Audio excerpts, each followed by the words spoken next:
안녕하세요. 하나님의 모든 일, 하나님의 때, 하나님의 수단과 방법, 베이스 미션 길라잡이 빌립입니다.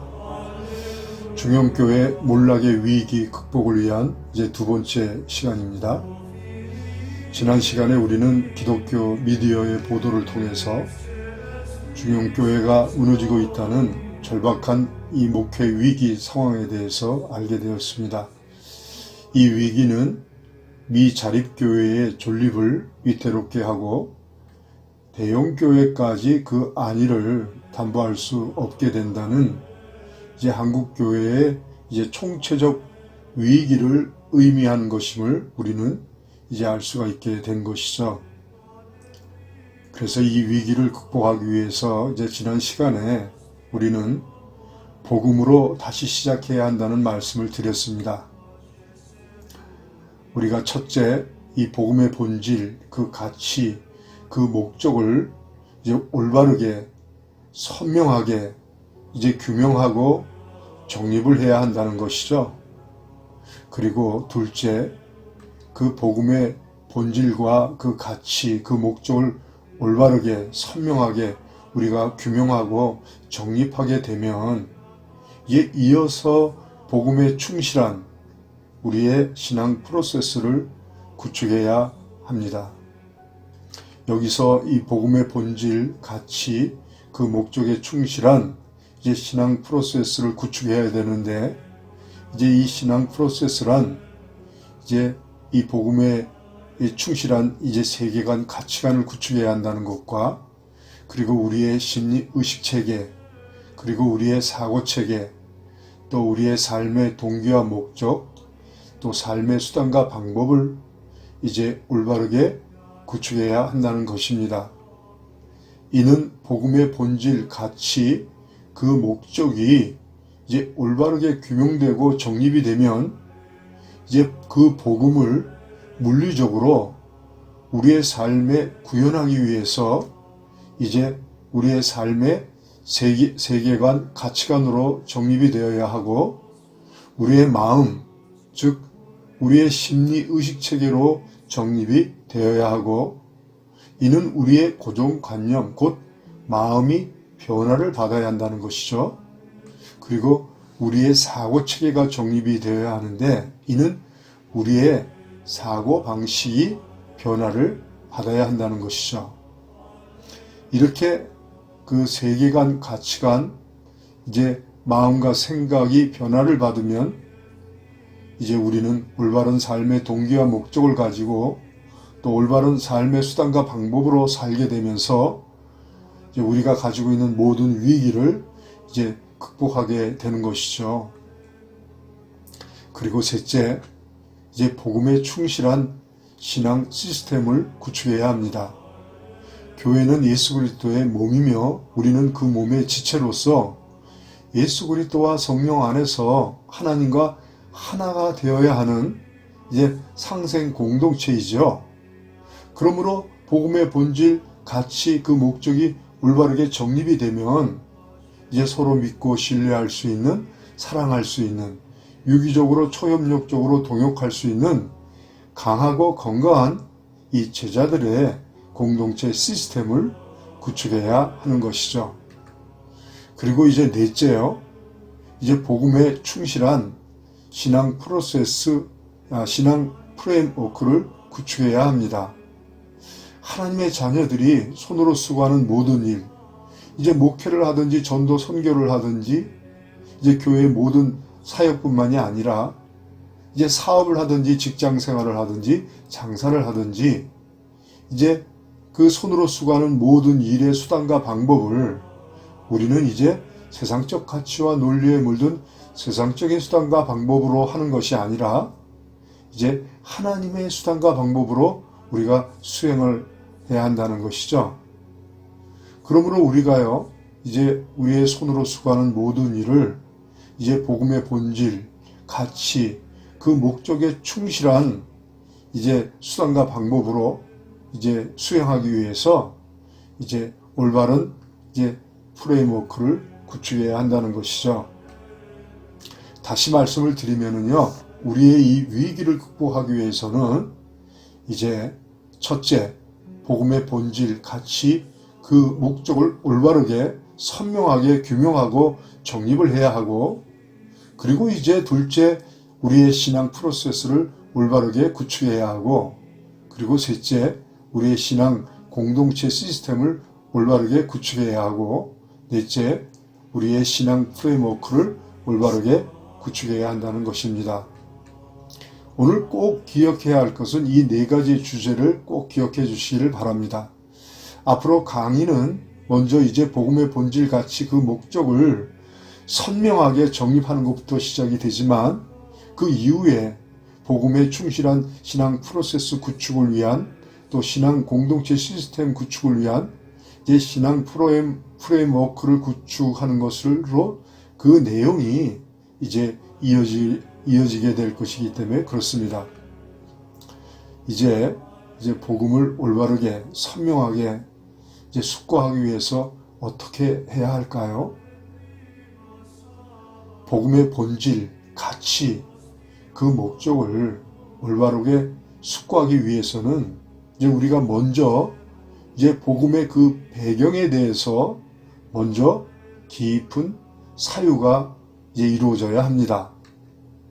이 복음의 배경, 이 복음의 그 밑 그림을 이제 깊게 숙고해야만 이제 비로소 복음이 이제 그 가치와 또 그 본질과 목적이 이제 선명하게 이제 다가오는 것입니다. 복음의 배경은 이렇습니다. 인간은 하나님의 형상과 모양대로 지음을 받고 하나님께서 생기를 불어넣어 생명된 이제 영적인 존재라는 것이죠. 이것이 이제 복음의 배경입니다. 이는 하나님의 속성을 공유하고 있는 영적인 존재이면서 이제 육체를 가지고 있는 존재라는 것이죠. 좀 더 심화시켜서 설명을 한다면 인간은 하나님과 공동체적 언약의 관계를 위해서 피조된 이제 공동체적 존재, 사회적 존재라는 것입니다. 수직적으로 하나님과 수평적으로 또 다른 우리 인간들과 공동체적 언약의 관계를 가지고 살아가는 상생 공동체적 존재라는 것이죠. 이는 인간은 상생 공동체적 안에서만 생존할 수 있는 존재라는 것, 그리고 우리 각자 스스로 혼자서 개인적으로 살아갈 수 없는 존재라는 것입니다.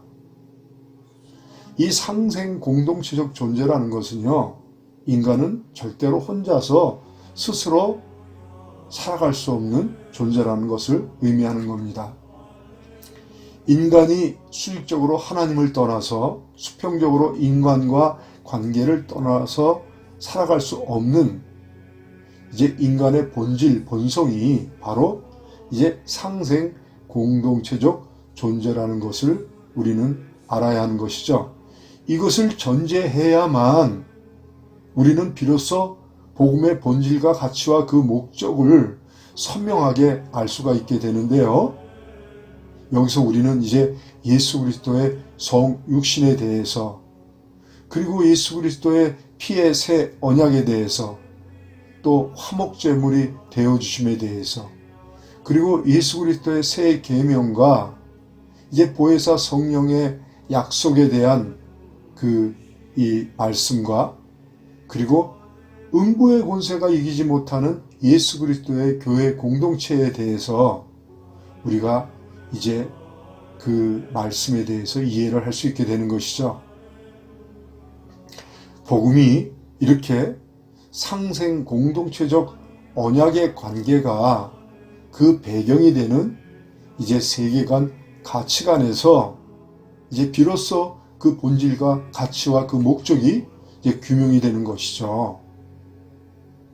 이렇게 하나님의 나라의 목적은요, 이 공의와 사랑이라는 이 기초 위에 견고하게 세워지는 믿음과 신뢰의 관계, 사랑의 관계, 유기적인 초협력적인 동역의 관계가 최적화되어 있는 이제 언약의 상생 공동체를 구축하는 것이 그 목적이 되는 것입니다.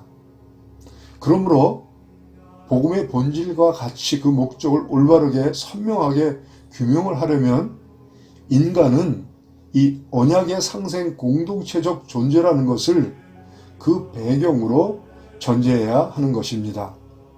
이렇게 인간이란 하나님과 수직적으로 다른 인간들과 수평적으로 상생해야 하는 언약의 공동체적 존재라는 사실이 그 배경이 되면서 이제 성경적인 세계관, 가치관이 기초가 되는 이제 복음의 본질과 가치와 그 목적을 숙고하게 되는 것이죠.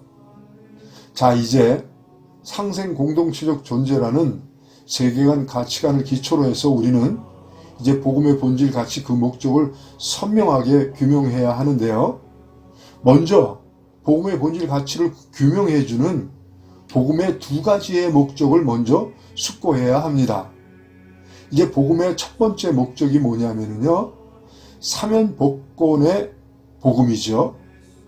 우리가 첫째 사면복권의 복음을 올바르게 선명하게 규명해야 합니다.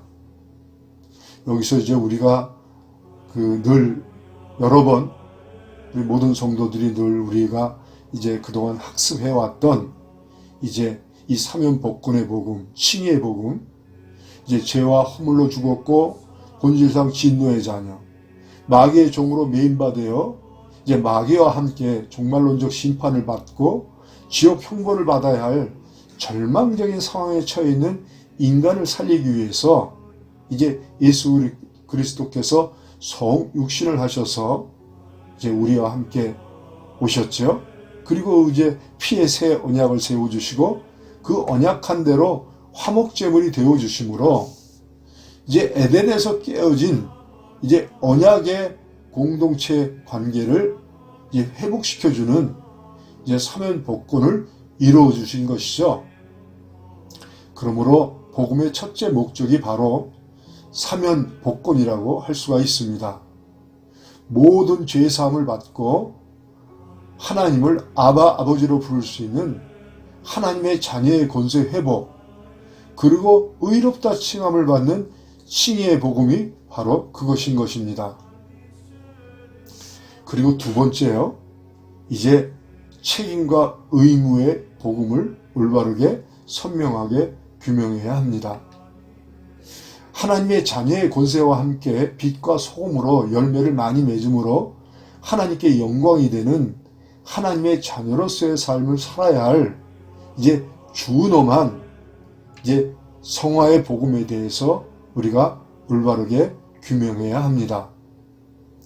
복음은 막강한 하나님의 자녀가 되는 권세와 함께 빛과 소금으로 열매를 맺으며 살아야 할 이제 준엄한 책임과 의무가 주어졌다는 것을 먼저 숙고해야만 올바르게 선명하게 정립을 할 수 있게 되는 것입니다. 우리 모두는 하나님의 은혜의 복음으로 값없이 모든 죄를 속량받아서 영접하고 그 이름을 믿기만 하면 하나님의 자녀의 권세를 받게 된다는 사실과 함께 우리는 예수 그리스도의 지상 명령을 수행해야 할 준엄한 책임과 의무를 함께 받았다는 것을 절대로 간과해서는 안 됩니다. 좋은 열매를 맺어야 할 책임과 의무, 빛과 소금으로 살아야 할 책임과 의무. 그러나 이 의무, 이 책임과 의무는요, 우리가 감당하지 못할 무거운 멍에가 아니라는 것을 이제 알아야 합니다. 하나님의 자녀의 권세가 이제 물리적으로 이 막강한 권세가 되게 하는 이제 또 다른 특권이 바로 우리에게 주어진 사명, 부르심, 책임과 의무라는 것이죠. 복음은 하나님의 자녀의 막강한 권세와 함께 하나님의 자녀만의 책임과 의무라는 위대하고 원대한 이 사명에 대한 이제 숙고가 이루어질 때 비로소 복음의 본질과 그 가치, 그 목적이 올바르게 선명하게 정립이 되는 것입니다. 그러나 이 책임과 의무는 절대로 우리 각자 혼자서 스스로 개인적으로 감당할 수 있는 과업이 아니라는 것을 명심해야 합니다. 우리는 상생 공동체적 존재라는 복음의 배경에 대해서 먼저 숙고하였습니다.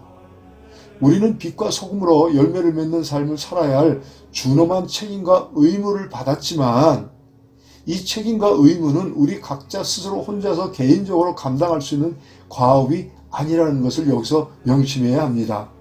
그러므로 이 책임과 의무에 대한 부담을 내려놓고 이제 우리는 이 책임과 의무는 우리가 예수 그리스도와 성령 안에서 교회 공동체 구성원들이 하나님과 하나가 되어야만 비로소 공동체적으로 감당할 수 있는 과업이라는 사실을 이제 알게 되는 것이고요. 이 사실은 너무나 중요합니다. 예수 그리스도께서는요, 우리가 각자가 혼자서 스스로 개인적으로 열매를 맺는 삶을 살 수 없다는 것을 이제 아시지요. 그러므로 이제 첫째, 예수님께서는 우리에게 음부의 권세가 이기지 못하는 교회 공동체를 세워주셨죠. 이제 사단과 싸워서 죄를 이기고 음부의 권세를 이길 수 있는 이제 교회 공동체를 세워주셨다는 것이죠. 그리고 이제 두 번째, 새 계명을 주셨는데 이 새 계명은 우리가 서로 사랑함으로 예수 그리스도와 성령 안에서 하나님과 일신동체, 하나가 될 수 있도록 하셨다는 것이죠. 왜냐하면요, 우리는 각자 스스로 혼자서 개인적으로 열매를 맺을 수 없는 이제 상생하는 공동체적 존재이기 때문에 이제 새 계명이 바로 우리가 서로 사랑함으로 예수 그리스도와 성령 안에서 하나님과 하나가 될 수 있는 이제 그 길을 우리에게 깨닫게 해 주신 것이죠. 그리고 세 번째요, 성령께서 우리와 세상 끝날까지 함께 동행하시면서 가르치시고 깨닫게 하시고 생각나게 하시면서 인도하시고 견인하시도록 하셨다는 것입니다.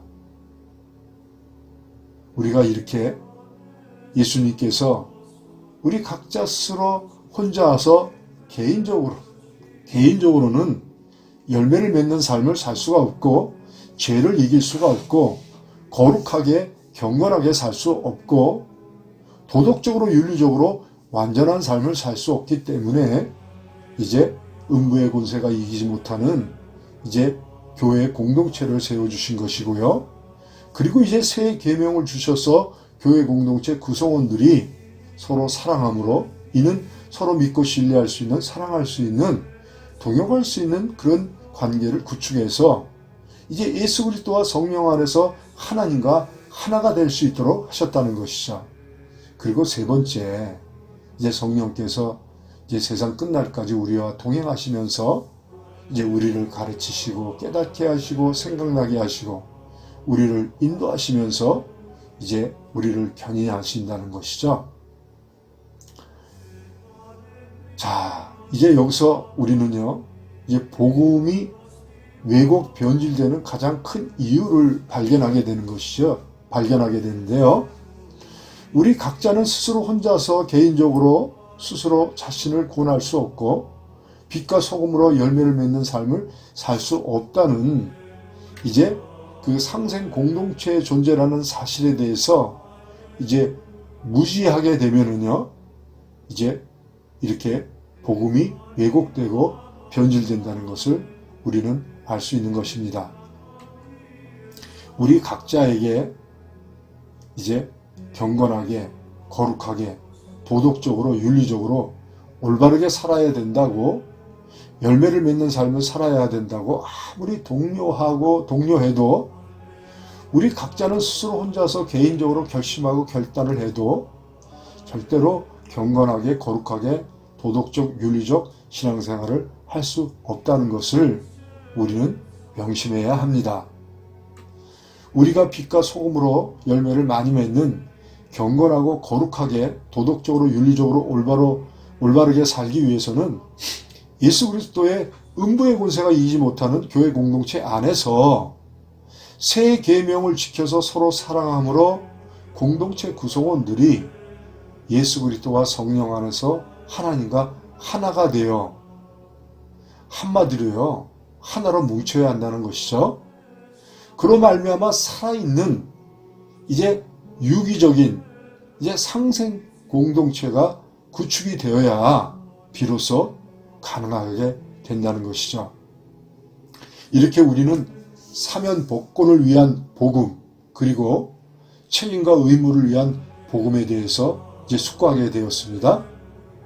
우리가 이제 지금까지의 말씀을 통해서 알게 된 것은, 이제 복음은 우리가 가지고 있는 두 가지의 문제를 이제 해결해 준 것이죠. 첫째, 죄의 문제를 해결해 주신 것입니다.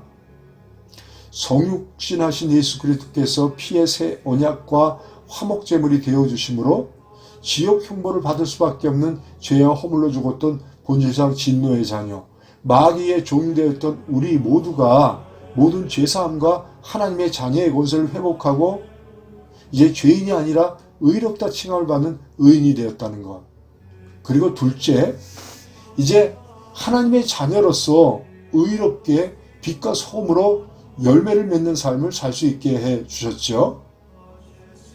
이를 위해서 음부의 권세가 이기지 못하는 예수 그리스도의 교회를 세워주셨다는 것과 새 계명을 주셨다는 것과 보혜사 성령을 보내주셨다는 것이죠. 이제 복음의 두 가지 문제 해결을 통해서 우리는 죄사함을 받고 하나님의 자녀가 되는 권세를 받고 음부의 권세가 이기지 못하는 교회 공동체 구성원으로서 새 계명을 지켜서 서로 사랑함으로 예수 그리스도와 성령 안에서 하나님과 하나가 되어 성령의 가르치심, 깨닫게 하심, 인도하심, 동행하심을 받는 상생 언약의 공동체 안에서 이제 빛과 소금으로 열매 맺는 삶을 이제 살 수 있는 그 책임과 의무를 넉넉하게 감당할 수 있게 해 주셨다는 것이죠. 이렇게 우리는 복음의 두 가지의 목적에 대해서 우리는 선명하게 이제 깨달아 알게 되었습니다. 그리고 이 복음의 두 가지 목적에 대해서 그 중고가 되는 이제 예수 그리스도의 말씀이죠. 예수 그리스도의 성육신에 대해서, 예수 그리스도의 피의 새 언약과 화목 제물이 되어 주심에 대해서, 예수 그리스도의 음부의 권세가 이기지 못하는 교회에 대해서, 예수 그리스도의 새 계명에 대해서, 그리고 예수 그리스도의 보혜사 성령에 대한 약속에 대해서 우리는요 숙고하게 된 것이죠. 이것을 이제 우리는 이제 칭의 성화 이제 6가지의 영적 원리를 우리는 이제 학습을 했다고 이제 우리는 이제 할 수 있습니다. 이제 오늘은 여기까지 하겠습니다. 이제 오늘 기억해야 할 것은 이제 복음의 배경이 되는 인간의 본성, 본질, 상생 공동체적 존재로서 하나님과 수직적인 인간과의 수평적인 관계를 떠나서 살 수 없는 존재라는 것, 복음은 이 깨어진 상생 공동체적 관계를 회복하기 위한 목적으로 두 가지 이제 사면 복권의 목적을 이루어 주셨고, 예수 그리스도의 몸된 교회 공동체를 세워 주셔서 우리가 수직적으로 하나님과 수평적으로 교회 공동체 구성원들과 서로 사랑함으로 예수 그리스도와 성령 안에서 하나가 됨으로 비로소 열매를 맺는 삶을 살 수 있도록 해 주셨다는 것. 복음의 배경에 대해서, 사면 복권에 대해서, 열매를 맺는 삶에 대해서 우리는 올바르게 선명하게 복음의 본질과 가치와 그 목적에 대해서 이제 숙고를 하였습니다. 감사합니다.